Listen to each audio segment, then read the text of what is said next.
ವೀಕ್ಷಕರೇ ನಮಸ್ಕಾರ. ಮಲ್ಲಿಕಾರ್ಜುನ ಮುತ್ಯ ಈ ವ್ಯಕ್ತಿಯನ್ನು ಗಮನಿಸಿದಾಗ ನಿಮಗೆ ಏನನಿಸುತ್ತೆ? ಮೊದಲಿಗೆ ನೀವು ಕಮೆಂಟ್ ಮಾಡಿ. ಈ ವ್ಯಕ್ತಿ ನಿಜಕ್ಕೂ ಕೂಡ ಮಗುವನ್ನು ಎತ್ಕೊಂಡದ್ದಕ್ಕೆ ಏನೆಲ್ಲ ಸಮಸ್ಯೆಗಳನ್ನು ಎದುರಿಸಬೇಕಾಯಿತು, ಇವೆಲ್ಲದರ ಕುರಿತಾಗಿ ನಾನು ನಿಮಗೆ ಸಂಪೂರ್ಣವಾಗಿ ಎಕ್ಸ್ಪ್ಲೇನ್ ಮಾಡ್ತಾ ಹೋಗ್ತೀನಿ.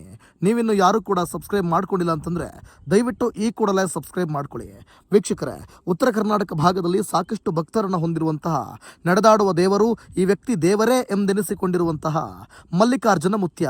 ಈ ವ್ಯಕ್ತಿಯನ್ನು ನೋಡಿದಾಗ ನನಗಂತೂ ಯಾವತ್ತೂ ಆ ವ್ಯಕ್ತಿ ದೇವರು ಅಂತ ಅನಿಸಿಲ್ಲ. ಯಾಕಂತಂದರೆ ಆ ವ್ಯಕ್ತಿ ಅಂತ ಮಾತ್ರ ಅಲ್ಲ, ಇತ್ತೀಚೆಗೆ ಸಾಕಷ್ಟು ಜನ ಮುತ್ಯಗಳು ಉಡ್ಕೊಂಡ್ಬಿಟ್ಟಿದ್ದಾರೆ. ನನ್ನ ಪ್ರಕಾರ ಮನುಷ್ಯ ಯಾವತ್ತೂ ದೇವರಾಗೋದಕ್ಕೆ ಸಾಧ್ಯ ಇಲ್ಲ, ಅಥವಾ ಮನುಷ್ಯ ಯಾವತ್ತೂ ದೆವ್ವ ಆಗೋದಕ್ಕೂ ಕೂಡ ಸಾಧ್ಯ ಇಲ್ಲ. ಸತ್ತ ಮೇಲೆ ಮನುಷ್ಯ ದೇವರಾಗ್ಬೋದು ಅಥವಾ ದಯ್ಯನೂ ಆಗ್ಬೋದು, ಆದರೆ ಯಾವುದೇ ಕಾರಣಕ್ಕೂ ಬದುಕಿದ್ದಾಗಲೇ ದೆವ್ವ ಅಥವಾ ದೇವರು ಆಗಲಿಕ್ಕೆ ಸಾಧ್ಯವೇ ಇಲ್ಲ. ಮನುಷ್ಯ ಬದುಕಿದ್ದಾಗ ಕೇವಲ ಮನುಷ್ಯ ಮಾತ್ರ. ಆತನ ನಡವಳಿಕೆಯ ಮೇಲೆ ಆತ ಒಳ್ಳೆಯವನ ಅಥವಾ ಕೆಟ್ಟವನ ಅನ್ನೋದ್ರ ಮೇಲೆ ಜನ ಲೆಕ್ಕಾಚಾರ ಹಾಕ್ತಾರೆ. ಆತ ಅತಿಯಾದ ನೀಚತನವನ್ನು ಇಟ್ಕೊಂಡಿದ್ರೆ ಅವನನ್ನು ರಾಕ್ಷಸ ಅಂತ ಕರೀತಾರೆ. ಒಳ್ಳೆ ರೀತಿ ಇದ್ದರೆ ಅವನ್ನ ಶ್ರೀರಾಮ ಅಂತ ಅಂತಾರೆ. ಸೊ ಬದುಕಿದ್ದಾಗ ಮನುಷ್ಯರನ್ನು ರಾಮ ಅಥವಾ ರಾವಣನಿಗೆ ಹೋಲಿಕೆ ಮಾಡಲಾಗುತ್ತೆ. ಸೊ ಹೀಗಿದ್ದಾಗ ಯಾವ ಮನುಷ್ಯನೂ ಕೂಡ ದೇವರಾಗಲಿಕ್ಕೆ ಸಾಧ್ಯವೇ ಇಲ್ಲ, ಕೇವಲ ಹೋಲಿಕೆ ಮಾತ್ರ ಸಾಧ್ಯ. ದೇವರಂತ ಮನುಷ್ಯ ಅಂತ ಹೇಳಿದ್ರೆ ತಪ್ಪಾಗಲಿಕ್ಕಿಲ್ಲ, ಆದರೆ ಆ ಮನುಷ್ಯ ದೇವರೇ ಅಂತ ಹೇಳಿದ್ರೆ ನಿಜವಾಗ್ಲೂ ಕೂಡ ಅದು ತಪ್ಪು ಅಂತ ನಾನು ಹೇಳ್ತೀನಿ. ಸೊ ಆದರೆ ಬೇರೆಯವರ ನಂಬಿಕೆಯನ್ನು ಅಥವಾ ಅವರ ಧಾರ್ಮಿಕ ಭಾವನೆಯನ್ನು ಅಥವಾ ಅವರ ಮನಸ್ಸಿನಲ್ಲಿರುವಂಥ ಒಂದು ನಂಬಿಕೆಯ ಶಕ್ತಿಯನ್ನು ಪ್ರಶ್ನೆ ಮಾಡೋದಕ್ಕೆ ಆ ಹಕ್ಕು ನನಗಿಲ್ಲ. ಆ ವ್ಯಕ್ತಿಯನ್ನು ಅಲ್ಲಿನ ಜನ ನಂಬಿದ್ದಾರೆ, ಅದನ್ನು ನಾನು ಯಾವತ್ತೂ ಪ್ರಶ್ನೆ ಮಾಡಲ್ಲ.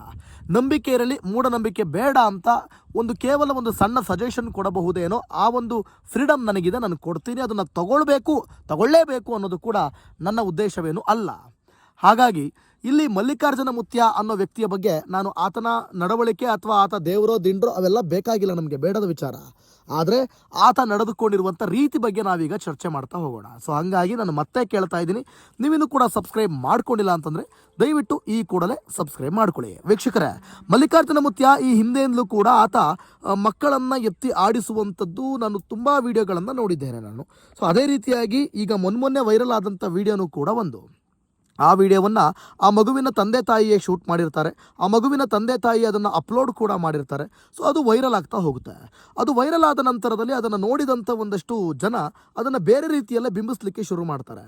ಆ ವ್ಯಕ್ತಿ ಅಲ್ಲಿ ಆ ಮಗುವನ್ನು ಎತ್ತಿ ಆಡಿಸಿದ್ದು ನನ್ನ ನೀವು ಕೇಳೋದಾದರೆ ಬ್ಯಾಡ್ ಟಚ್ ಅಥವಾ ಗುಡ್ ಟಚ್ ಅಂತ ಅನ್ನಿಸ್ತಾ ಅಂತ, ನನಗೆಲ್ಲೂ ಕೂಡ ಆ ವ್ಯಕ್ತಿ ಬ್ಯಾಡ್ ಟಚ್ ಮಾಡ್ತಿದ್ದಾನೆ ಅಂತ ನನಗೆ ಅನಿಸ್ಲಿಲ್ಲ. ಅಂದರೆ ಲೈಂಗಿಕ ಅಥವಾ ಕಾಮುಕ ದೃಷ್ಟಿಯಿಂದ ನೋಡ್ತಾ ಇದ್ದಾನೆ ಅಂತ ನನಗೆ ಅನಿಸ್ಲಿಲ್ಲ. ಆದರೆ ಆ ವ್ಯಕ್ತಿ ಮಾಡಿದಂಥ ಎಡವಟ್ಟೇನಪ್ಪ ಅಂದರೆ ಆ ಮಗುವನ್ನು ಹಿಂಸಾಚಾರವಾಗಿ ಆತ ದೌರ್ಜನ್ಯ ಎಸಗಿದಂತೂ ಸತ್ಯ.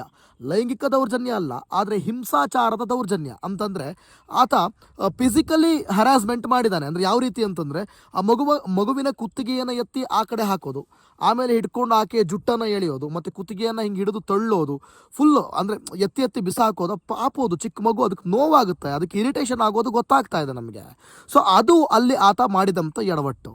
ಸೊ ಅದು ಕೂಡ ಪೋಕ್ಸೋ ಕಾಯ್ದೆಗೆ ಬರುತ್ತದೆ. ಯಾಕಂದರೆ ಅವರು ಕೂಡ ಚಿಕ್ಕ ಮಗು ಆಗಿರೋದ್ರಿಂದ ಮಗುವಿನ ಮೇಲೆ ಯಾವುದೇ ರೀತಿಯಲ್ಲಿ ದೌರ್ಜನ್ಯ ಮಾಡಿದ್ರು ಅಥವಾ ಬೇರೆ ರೀತಿ ಯಾವುದೇ ರೀತಿ ನಡ್ಕೊಂಡ್ರು ಕೂಡ ಅದು ಪೋಕ್ಸೋ ಆ್ಯಕ್ಟ್ನಲ್ಲೇ ಬರುತ್ತೆ.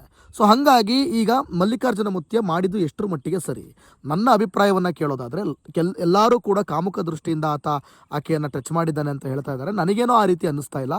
ಆದರೆ ಆ ವ್ಯಕ್ತಿ ಮಾಡಿದಂಥದ್ದು ಹಿಂಸಾಚಾರದ ದೌರ್ಜನ್ಯ, ಅಂದರೆ ಫಿಸಿಕಲಿ ಹರಾಸ್ಮೆಂಟ್ ಆತ ಮಾಡ್ತಾ ಇದ್ದಾನೆ. ಸೊ ಅದು ನೋಡೋದಕ್ಕೂ ಕೂಡ ಎದ್ದು ಕಾಣಿಸ್ತಾ ಇದೆ ಆ ವಿಡಿಯೋಗಳನ್ನು ನೀವು ನೋಡಿದರೆ. ಸೊ ಹಾಗಾಗಿ ಮಲ್ಲಿಕಾರ್ಜುನ ಮುತ್ಯ ಅನ್ನುವಂಥ ಒಬ್ಬ ವ್ಯಕ್ತಿ ಸೊ ಈ ರೀತಿ ನಡೆದುಕೊಂಡದ್ದು ಎಷ್ಟರ ಮಟ್ಟಿಗೆ ಸರಿ ಅಂತ ಎಲ್ರಿಗೂ ಅನಿಸಿದ್ದಂತೂ ಸತ್ಯ. ಸೊ ನಿಮಗೇನು ಅನ್ನಿಸ್ತು, ನೀವೇನು ಹೇಳ್ತೀರಾ ಇದ್ರ ಬಗ್ಗೆ?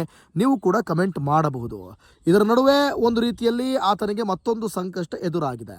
ಆ ಸಂಕಷ್ಟ ಏನು ಅಂತಲೂ ಕೂಡ ನಾವೀಗ ನೋಡ್ತಾ ಹೋಗೋದಾದರೆ, ಸೊ ಮಲ್ಲಿಕಾರ್ಜುನ ಮುತ್ಯಗೆ ಮತ್ತೊಂದು ದೊಡ್ಡ ಸಂಕಷ್ಟವೇ ಇದೆ. ಸಾಕಷ್ಟು ತನಿಖೆಯನ್ನು ಆರಂಭಿಸಿದ್ದಾರೆ. ಈ ನಡುವೆ ಬೇರೆ ಬೇರೆ ರೀತಿಯಲ್ಲಿ ಇದಾಗ್ತಾ ಇದೆ. ಸುಮಾರು ಫೆಬ್ರವರಿ 24ರಂದು ಮುತ್ಯ ಮಠದಲ್ಲಿ 7 ವರ್ಷದ ಅಪ್ರಾಪ್ತ ಬಾಲಕಿಯೊಬ್ಬಳನ್ನು ತನ್ನ ಪೋಷಕರೊಂದಿಗೆ ಬಂದಂಥ ಸಂದರ್ಭದಲ್ಲಿ ಈ ರೀತಿ ಸ್ಪರ್ಶಿಸಿದ್ದು, ಚುಂಬಿಸಿದ್ದು ಅಂತ ಆರೋಪಿಸಲಾಗಿದೆ. ಈ ಘಟನೆಯನ್ನು ಬಾಲಕಿಯ ಚಿಕ್ಕಪ್ಪ ಅಥವಾ ಸಂಬಂಧಿಕರು ಮೊಬೈಲ್ನಲ್ಲಿ ರೆಕಾರ್ಡ್ ಮಾಡಿದರು. ನಂತರ ಈ ವಿಡಿಯೋವನ್ನು ಸಾಮಾಜಿಕ ಜಾಲತಾಣದಲ್ಲಿ ಹಂಚಿಕೊಂಡಿದ್ದರು. ಅದು ವೈರಲ್ ಕೂಡ ಆಗಿತ್ತು, ನಿಮಗೆಲ್ಲರಿಗೂ ಕೂಡ ಗೊತ್ತಿರುವಂಥ ವಿಚಾರ. ಸೊ ಇದೆಲ್ಲ ಕಡೆ ಸುದ್ದಿ ಆಗ್ತಾ ಇದೆ. ವಿಡಿಯೋ ಸಾಮಾಜಿಕ ಜಾಲತಾಣದಲ್ಲಿ ಹರಡಿದ ನಂತರ ಜಿಲ್ಲೆಯಲ್ಲಿ ದೊಡ್ಡ ಚರ್ಚೆಗೆ ಕಾರಣ ಆಯಿತು. ಗೋಗಿ ಪೊಲೀಸ್ ಠಾಣೆಯಲ್ಲಿ ಫೆಬ್ರವರಿ 25ರಂದು ಪೋಕ್ಸೋ ಕಾಯ್ದೆಯಡಿ ಕೇಸ್ ದಾಖಲಾಯಿತು.